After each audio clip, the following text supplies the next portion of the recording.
विद्या foundation की ओर से मैं कुसुम श्रीवास्तव आप सभी दोस्तों का अभिनंदन करती हूँ। एक छोटी सी कहानी जिसने स्वर्ग तक के सुख का मर्म निहित है, अपने साथियों से साझा करना चाहूँगी। एक बार एक साक्षात्कार के दौरान नाइजीरियन अरबपति फेमी ओटेटोला से पूछा गया कि आपको अपने जीवन की कोई ऐसी घटना याद है जिसने आपको दुनिया का सबसे खुश आदमी बना दिया। फेजी ओटेटोला ने कहा कि मेरी ये अनुभव यात्रा 4 चरणों में है। पहला चरण वो था जब मैं दुनिया का सबसे अमीर आदमी बनने के लिए पैसों के संचयन में लगा था।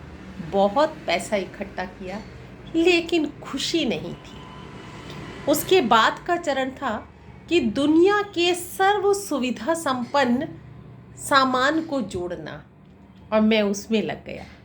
सब कुछ हासिल करने के बाद भी वो खुशी नहीं थी। तीसरा चरण था बड़े से बड़ा प्रोजेक्ट मिलना, और मुझे याद है कि नाइजीरिया और अफ्रीका में डीजल आपूर्ति का 95% हिस्सा मेरे पास था। मैं अफ्रीका और एशिया का सबसे बड़ा पोत का मालिक भी था, लेकिन खुशी नहीं थी। एक बार ये सब हासिल करने के बाद मेरे एक मित्र ने कहा कि कुछ विकलांग बच्चों को व्हील चेयर की ज़रूरत है। मैंने तुरंत 200 व्हील चेयर देने का वादा किया। मेरे मित्र ने मुझे कहा कि बहुत ही खुशी होगी अगर तुम अपने हाथ से उन बच्चों को ये कुर्सियाँ दो।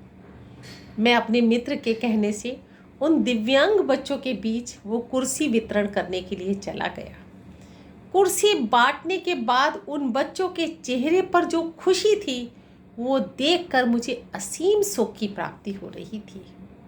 और उससे भी बड़ी एक घटना कहिए कि उसी समय जब मैं चलने के लिए तैयार था, एक छोटे से बच्चा मेरे टांगों से लिपट गया।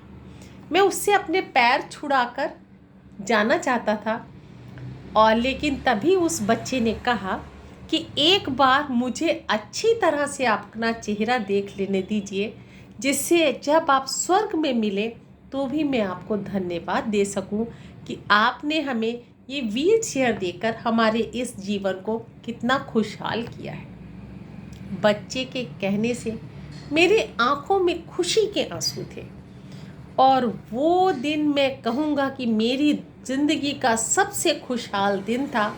उस दिन जो खुशी मैंने महसूस की, वो अरबपति बनने के इस सफ़र में एक दिन भी महसूस नहीं की। मित्रों, कहने का मतलब ये है कि वो खुशी जो बांटने से मिली फेमी ओटेटोला को, वो हमें समझना चाहिए।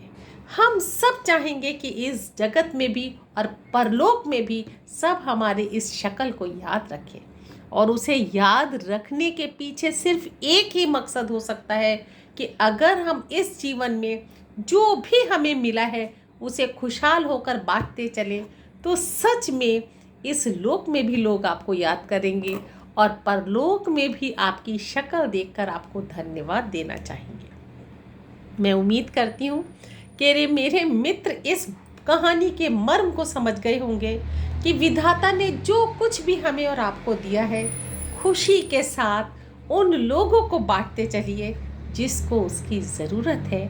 यही जीवन की सार्थकता है। इसी के साथ आज की कहानी यहीं समाप्त करूँगी। अपने चैनल को सब्सक्राइब करने का आग्रह करते हुए आप सभी से विदा लूँगी, और फिर मिलेंगे हम एक नई कहानी के साथ। तब तक सभी दोस्तों को नमस्कार।